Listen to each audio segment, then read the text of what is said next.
Namaste.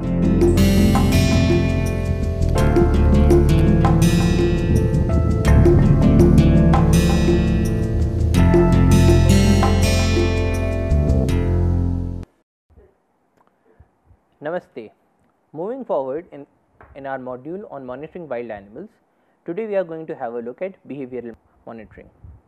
Now, what is behavior? Behavior is the way in which an animal or a person behaves in response to a particular situation or a stimulus. So, essentially, if we have a stimulus which produces a response, then what is acting here is the behavior.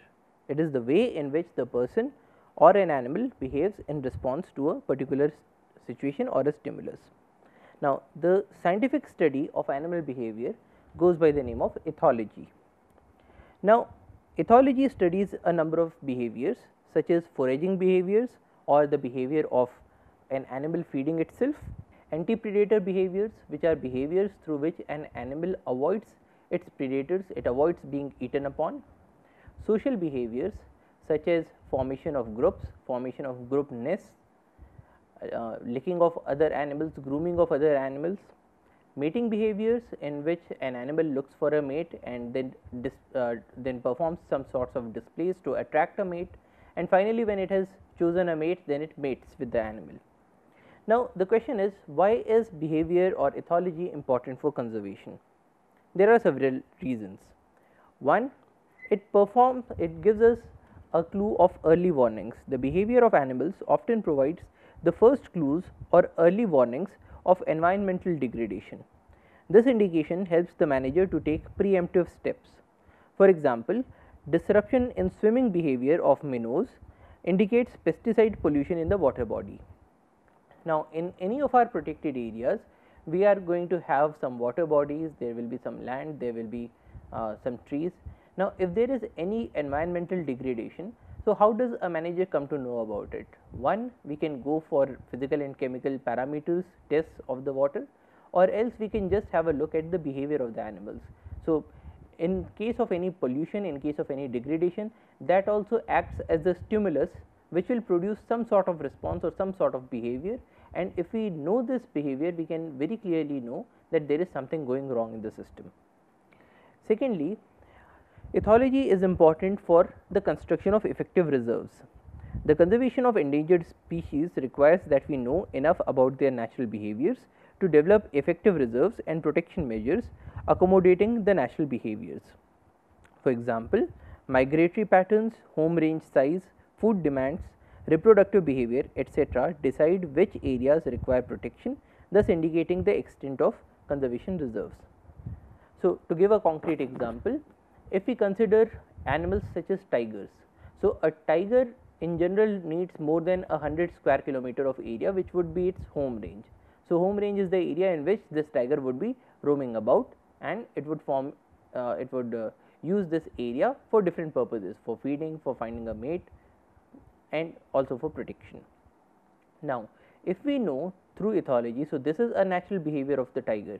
So, we would know that if we are to construct a tiger reserve, then the minimum area has to be more than 100 square kilometers, one thing. Secondly, we know that in the case of tigers, as soon as the males become sub-adults, they are forced out of their pride, and then they have to go and form another territory somewhere else.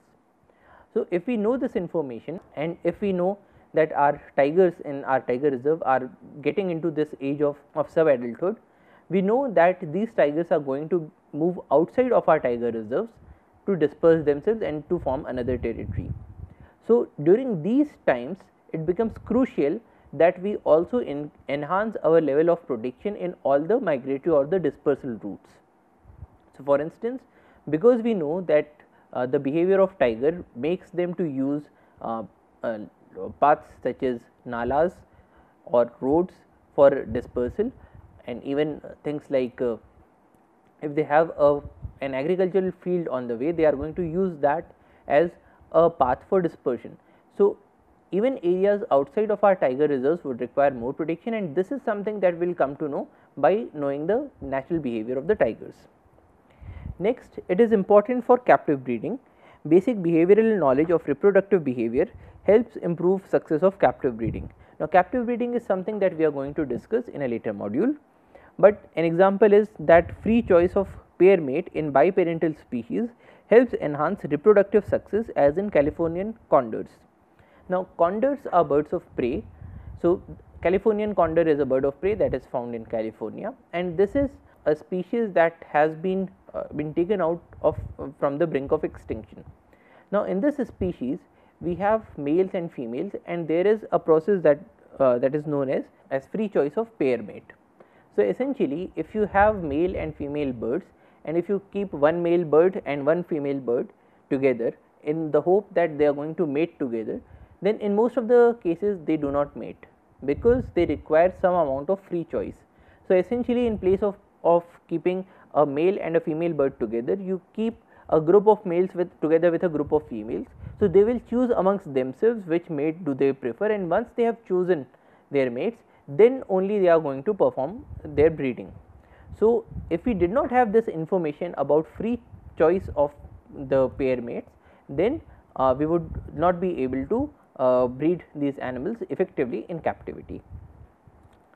Next, ethology is important to counter siblicide or infanticide.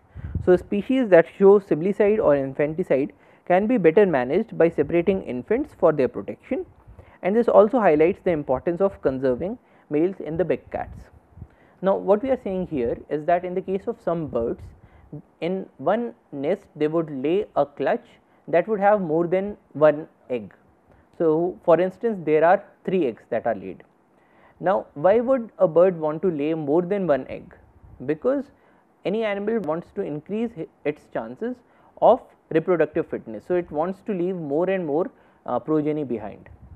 Now, for instance, if this bird knows that I am going to get enough food to have 3 chicks, then it would lay 3 chicks. On the other hand, if it lays 3 eggs, and then there is a food shortage, so only one of those chicks would be able to get sufficient nutrition so as to be live to maturity in the next generation. Now, in such a situation, there are a number of species in which we observe siblicide. So, what happens is that the first chick that has emerged out of or that has hatched out of the egg is going to kill all its brothers and sisters that are going to emerge out later. Now, if we know that we are going to have this situation because we know the behavior of the species, and if we are conserving this species, then we would want to separate out these different eggs. So, essentially as soon as the first egg has hatched, we would take this chick out and we would raise it up in a captive situation. So, we would put up incubators so that this chick is also able to grow, and at the same time the other eggs, because they have not been killed off, so they would also grow as another bird. So, in place of having just one bird in the nest out of 3 eggs, we would be having say 3 birds out of the same nest. Also, in the case of big cats such as tigers, we have observed that if there is a situation in which you have a male tiger and that male tiger has produced say 5 cubs with a female. Now, we generally think that if we want to conserve a species, then females are more important than males, because males are replaceable. But what happens in the case of big cat species such as tigers or lions is that if the male dies off by some means, then there would be another male coming to take its place. When that male comes, it kills off all the young ones of the previous male, so that the female becomes receptive to mating and breeding again. So, this phenomenon goes by the name of infanticide.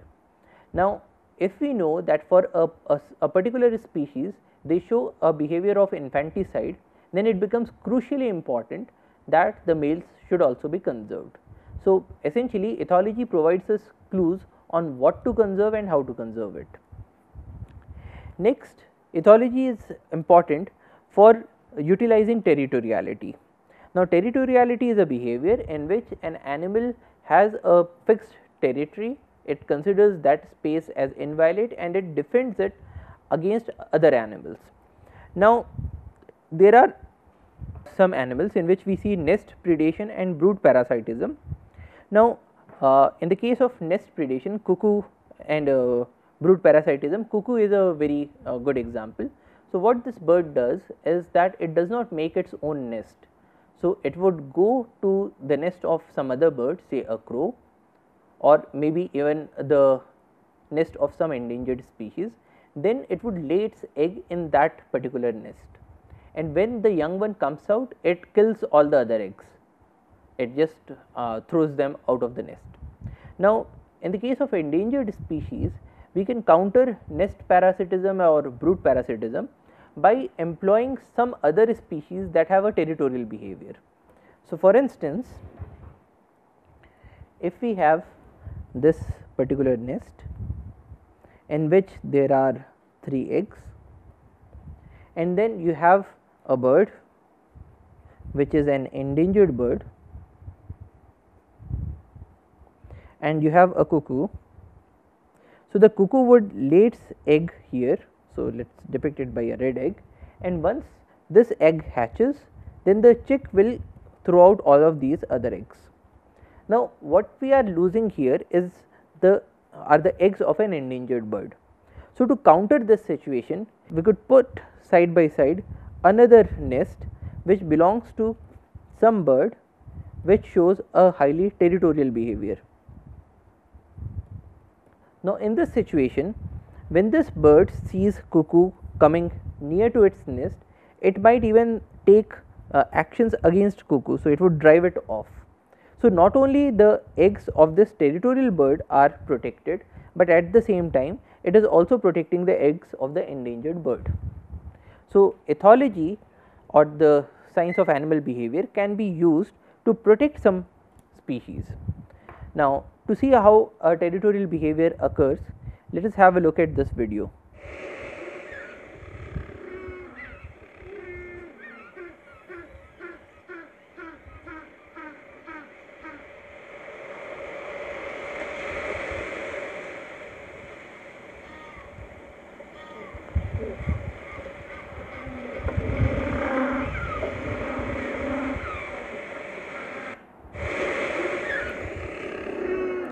So, what we are observing in this case is penguins in Boulder Beach. Now, Boulder Beach is a location in South Africa. So, all of these birds are having their own clutches. So, you will see a male, a female and a chick somewhere inside. So, like this bird is sitting on a chick to warm it up. Now, we can see here that all of these clutches are at certain distances of each other. So, all of these birds maintain a territoriality around their clutches, and these two clutches or these two sets of birds are now fighting in a territorial display. So, what happens in a territorial display is that both of these birds are pecking at each other, and then this clutch is showing a dominant behavior. So, it is giving out a sound and it is going up, whereas these two birds are showing a recessive behavior in which they are keeping their heads down. So, essentially such kinds of territorial behaviors can be made use of in protecting a bird from nest or brood parasitism. Another way in which ethology is important for conservation is to avoid reproductive suppression. Now, in social species where reproductive suppression of subdominant group members happens, they may be separated for early breeding. The classical example is that of golden lion tamarins. Now, what do we mean by a reproductive suppression? So, in some animals we observe that there is an animal that goes by the name of alpha male. So, this is the dominant male in the group. There would be some other males which are not dominant males, so which are not alpha males, and then there would be group of females.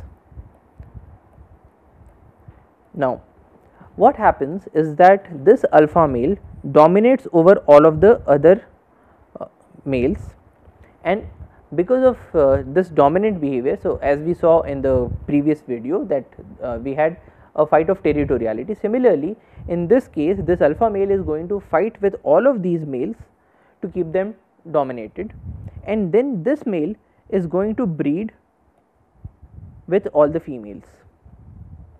Now, if we know that for a certain species this behavior occurs, and if we wanted to change the genetic profile of this group, if we have this alpha male, then these males would not be able to reproduce. But if we took out some females out of this group, and if we took out one of these subdominant males and kept them together, they would be able to breed together. So, essentially in the case of reproductive suppression, it is seen in the case of social species, where there is reproductive suppression of subdominant group members, and if we separate them, then they can be used for early breeding or to increase the population size. Another way in which ethology helps in conservation is in the case of imprinting. Now, imprinting is a phenomenon which is generally seen in a number of animals and mostly in birds.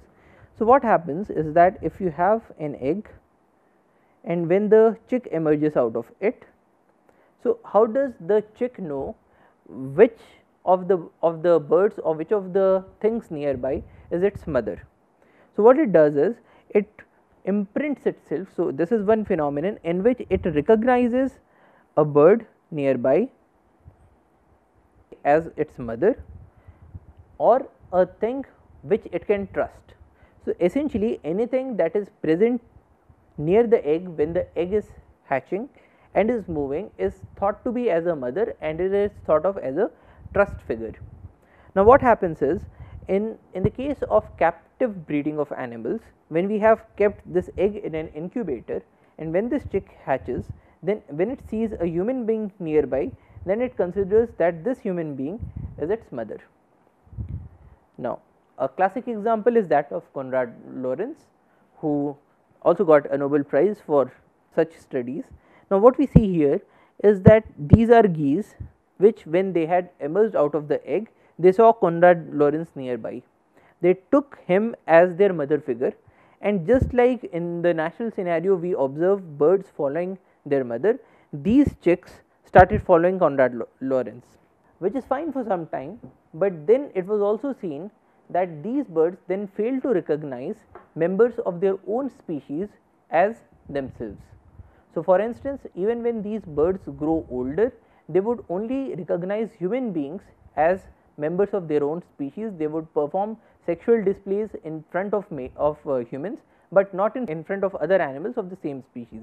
So, basically they would show their sexual preferences to humans and not to the other geese.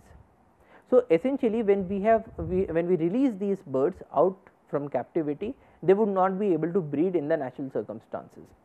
So, the knowledge of ethology tells us that we need to prevent these behaviors, and to prevent these behaviors these days we deploy decoys. So, in the case of decoys, what this person would be doing is that he or she would be wearing dress which makes him or her look like a bird. So, in that case the chick that has emerged would recognize that this is the shape of a member of my own species, and it would not imprint on the human beings. Another way in which ethology is important for conservation is in the case of translocation. Now, translocation is the process in which we move an animal or a group of animals from one place to another place. Now, group animals need to be translocated as a group, otherwise this translocation will not work. So, for instance, in the case of animals such as wild dogs, or in the case of animals such as monkeys. So, if there is a monkey menace somewhere, and if you take out some members of the group and you place them somewhere else, then these members of the group will feel extremely threatened. So will the members, the left out members of the group. Whereas, if you translocate this group as such in total, then their social bonding is maintained, say their social interactions is maintained, and so this translocation is much more successful. Another way in which ethology is important for conservation is to understand and reduce human impacts. So, whenever there is a human impact on the wildlife, then their behaviors are the first way in which we understand that they are having an impact of human beings. Also, some species that depict lacking behavior will need better protection during their reproductive seasons. So, let us see what this human impact looks like. Now, in this picture we are seeing some langurs and we are seeing some monkeys or macaques. So, this is a macaque, this is a macaque, and these larger animals are langurs. Now, in a traditional natural situation, we would find that the langurs reside deep inside the forest, whereas the macaques live mostly on the periphery, they live near the human habitations. Now, in this particular case, this is a picture from the Sariska Tiger Reserve, and there humans have a tendency of feeding these animals. So, these animals which naturally live very far apart and do not show any form of interaction whatsoever, if we see this picture, and here we see quite a lot of food items that are thrown down. So, both of these animals are now together. Now, this is one example in which we can say that there is a human impact on both of these species, because of which their natural behavior has changed. Also, in the case of animals that show licking behavior, now licking behavior is seen in a number of deer species. So, what happens is that during the breeding season we would have all the males that are together. So, they would sit in a big group or they would stand in a big group, but they will all be together. So, such sites where there is a congregation of animals is known as licking sites. Now, why are these licking sites important? Because they give an indication to the females of the species about the relative dominance of all these different males. So, traditionally all the males towards the inside of the group will be more dominant, because they are essentially taking up the center place and they are displacing all the other subdominant or non-dominant males towards the periphery. Why is that important? Because if a predator comes, then it would preferentially be attacking all the males at the periphery, and the central males would be safe. Now, if a female comes there, the female would know that these are the most dominant males, and so it would breed with these males. But in the case of conservation, licking sites become extremely crucial, because in the breeding season, so say in the rainy season, most of the times, if we know that in the rainy season we would have a big congregation of animals, then it is also possible that we would be having a poacher nearby to poach these animals, because these animals are doing their sexual displays, they would not pay much of an attention to the poacher, and so it is a very easy time for the poachers to hunt these animals. Now, if we know that a certain species shows such licking behaviors, we can enhance our protection during these times, so that these animals are saved from poachers. Another way in which ethology is important for conservation is as management indicators. So, behavior can be used to evaluate the effectiveness of management programs and interventions even before population or ecosystem level responses become evident. So, a classic example in this case is the case of breeding of animals or captive breeding of animals. So, for instance, if you take snakes together, so you took some male pythons and you took some female pythons, you kept them together, and the aim is to have captive bred pythons, so that we could increase their population. Now, the results of captive breeding would come after quite a lot of time, but this captive breeding would depend on how congenial the environment is for the pythons. So, for instance, if you have this enclosure in which you are exposing these pythons to the elements, so you are getting enough, quite a lot of sunshine, you are getting quite a heavy downpour, then it is quite possible that these pythons are not going to mate. On the other hand, when you provide them with some amount of shade, some amount of areas to hide themselves, then there would be a mating seen in these animals. Now, mating is a behavior that tells us whether our management interventions are good enough for these animals. So, whether when we have put up a shade for these animals, is this shade working for these animals or not? Is this shade a very small shade, so that it does not serve its purpose? Is this shade so big that the inside becomes very cold and these animals are not able to cope with it? So, essentially whether these animals are comfortable there or not can be seen by the mating behavior. So, even though our aim in captive breeding was to raise the population of these animals, was to increase the population of these animals, the behavior can be the first indicator to see whether our management interventions are working or not. Now, some examples of doing these behavioral studies are to follow. So, one example is that of activity patterns.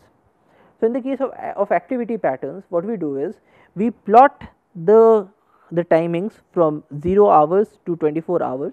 So, essentially we are taking from midnight to midnight, and then we are plotting the activity level of different species here together. So, one example is that of activity patterns. So, in this example, here we have plotted the time on the x axis. So, it goes from 0 hours to 24 hours. So, it is essentially from one midnight to another midnight, and then on the y axis we are plotting the activity level of the animals or the number of animals that we have seen in our camera trapping exercises. Now, here we are depicting the activity overlap between tiger and cheetal. Now, cheetal, as we know, is a deer species and is a prey species for tiger. So, tiger predates upon the cheetal. Now, these dark lines show the tiger. So, a tiger is mostly active. From our study, we found out that it is mostly active at say 5 o'clock in the morning and close to around 8 o'clock in the night. These are the times where it shows the maximum level of activity. On the other hand, in the case of cheetal, we see that the activity is right after this animal is done with. So, it shows maximum activity at around 6 o'clock and around 5 o'clock in the evening. Now, in the afternoons, both these animals rest. So, why should we expect such a behavior? We expect such a behavior because tigers are nocturnal species, so they can see very clearly in the night, but cheetals are not nocturnal species, they require some amount of light. So, essentially cheetals will not be showing appreciable movement after darkness, but at the same time both of these animals, I mean cheetal is trying to avoid the tigers. So, both of these curves do not overlap. So, it is in the interest of the tiger to have some level of overlap with the cheetal, but it is in the interest of the cheetal to have no overlap with the tiger, because of which we are seeing such figures.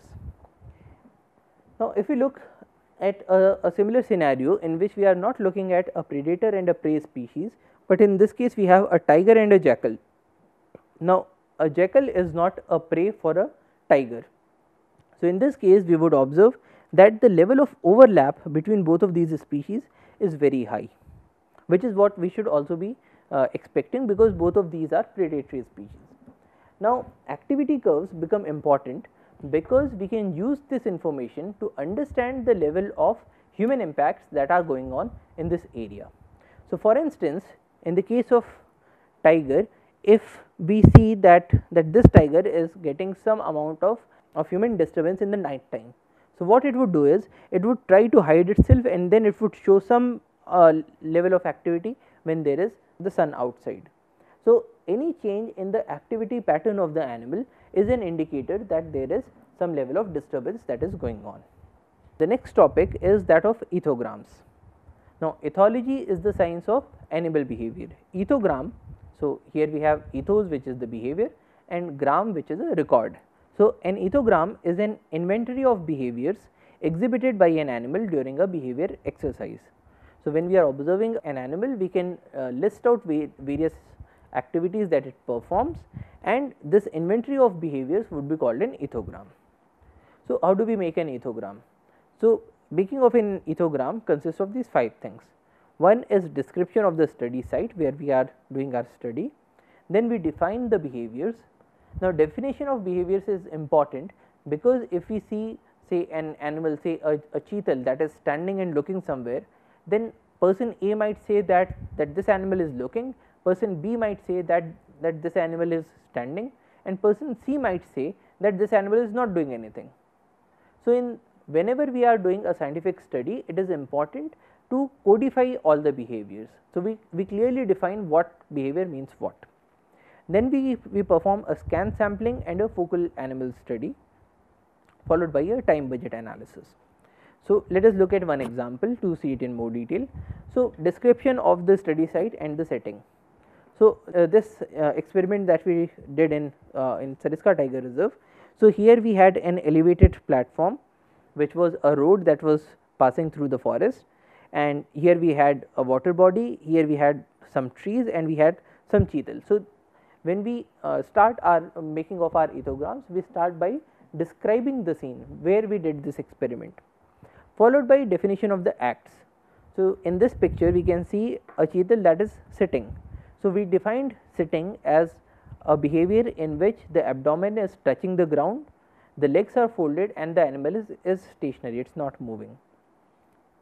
Then next behavior is that of standing. All the hooves are touching ground, legs are straight, the animal is stationary, and this is a subdominant interval during walking or feeding. So, while the animal is walking and while the animal is feeding, it would take a break and it would just stand, and while it is standing, it would also look around to search for predators. Next behavior is that of walking. So, the animal is moving at a slow pace with at least one hoof touching ground at all times. Now, why is this behavior different? This behavior is important to be defined because we can confuse between walking and running. So, we will come to running in a short while. Next is looking. So, in this case the animal is stationary, the ears are raised in alert position and it is actively looking around. So, we differentiate looking from standing because in this position we can see that the ears are erect and the animal is actively looking around. It is not just passing its time, but it is actively looking around. Feeding is a behavior in which the mouth is towards the ground and it is eating grass, and running is a situation in which the animal is moving at a fast pace with at least some times where all the hooves are above ground. So, essentially we can differentiate between walking, brisk walking and running, because in the case of running there would be some points when all the hooves are above the ground, whereas in the case of walking or brisk walking, at all times there would be some hoof that is on the ground. Next we have auto grooming. Now, grooming is a behavior in which the animal is trying to clean itself or it is trying to make itself look much more presentable. So, for instance, in the case of humans, when we perform this behavior. So, the next behavior is that of auto grooming. Auto grooming is scratching or licking some part of own body. Now, this is a behavior in which the animal is trying to clean itself or to make itself look more presentable. So, essentially like in the case of humans, when we part our hairs, when we are doing something like this is auto grooming. So, the animal is grooming itself, so which is auto plus grooming. Another act is called alle grooming. So, alle grooming is scratching or licking some part of somebody else's body. So, in most situations this involves the mother and the child, or it involves two mates. So, which are trying to sniff around, trying to lick each other to clean themselves and also to provide signals that they are receptive to mating, or in the case of mother and child, the mother is taking care of the child. So, once we have defined all these behaviors, then we can begin with scan sampling. Now, in the scan sampling, what we do is that when we have a group of animals, so suppose we have these 5 animals, we will note down time. So, t is equal to t1, and then we will look at each of the animals for a short duration to understand what each of them are doing. So, for instance, we start at 12 p.m. and then we see that the first animal is feeding. Then we look at the second animal, this second animal is walking, the third animal again is feeding, the fourth animal is say auto grooming, then the fifth animal is walking, and then we note the end time again. So, suppose it was 12:00 30 p.m. So, we took 30 seconds to scan these 5 animals. Now, coming to the slides, this is how one such sheet would look like. So, we begin at 14:55 hours. So, this is 2:55 p.m. Then we have listed all the different animals. So, the adult male was walking, adult male was feeding, adult male was feeding, sub adult female was feeding, juvenile female was feeding, juvenile female was looking, juvenile female was walking, and at the end our time in the watch was 14:56. So, we took 1 minute for this scan. Once we have done from there to here, next we do this process again. So, we are going to repeat this process again and again. so that we are scanning the whole group to see what different animals are doing. The next way of understanding the behavior is focal animal sampling. So, now in the case of focal animal sampling, in place of looking at all of these animals together, we would say look at this individual for a period, say 5 minutes, to understand what it is doing at different points of time. So, coming back to the slides, so this is how the sheet would look like. So, we have serial number 1 to 20. So, we took 20 observations for each animal. So, the first animal, individual 1, adult male, so its behavior was feeding. So, we started at 15, 14, 40, we ended at 15, 15, 05. Then at 15, 15, 05, this animal started walking, and it continued its walking behavior till 15, 15, 27. Then at 15, 15, 27, it started some other behavior. So, for want of space, we have only shown the first two and the last two entries for every animal. But what we are trying to see is how much time did this animal spend on feeding.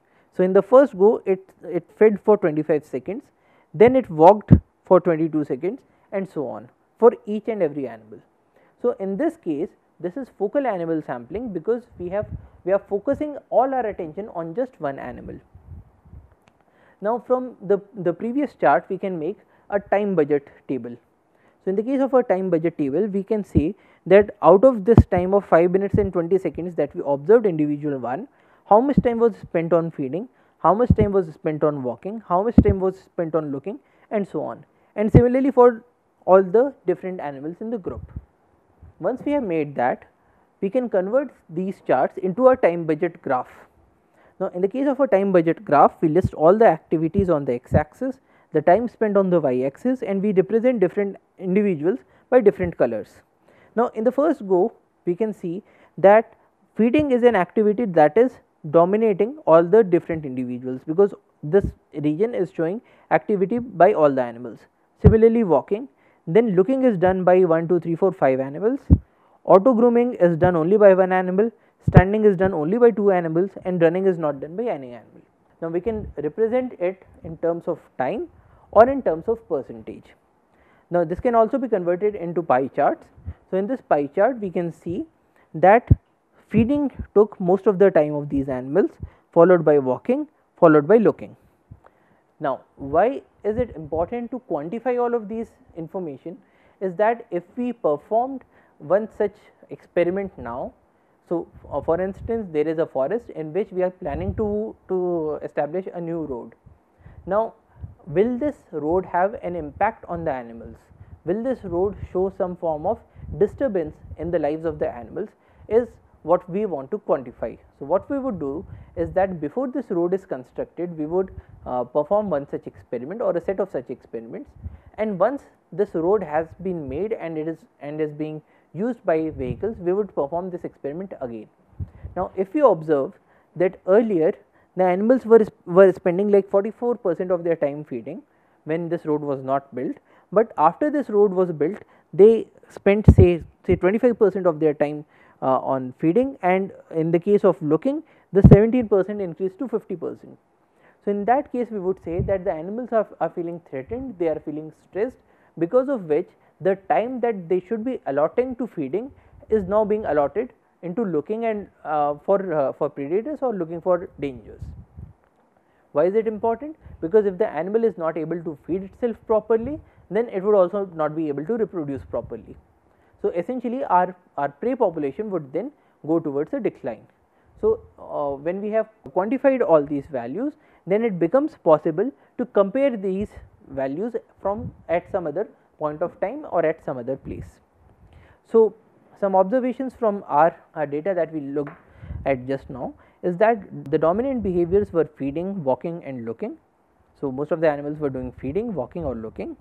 Juveniles spent less time looking than adults and subadults, probably because of parental protection. So, this is something that we can see here. So, if we look at the juveniles, so here we have only one example, number 6. So, juvenile spent very less amount of time looking. Similarly did the subadult. However, the adults spent much more time So, the first individual spent a bit less time, but then the second individual spent quite a lot of time. So, essentially because the juveniles and the sub adults are under the protection of the adults, so they can spend less time looking around, because there are others who are looking around for them. Sub adult male spent considerable time in auto grooming. So, it was trying to make itself look much more presentable, so it was growing up.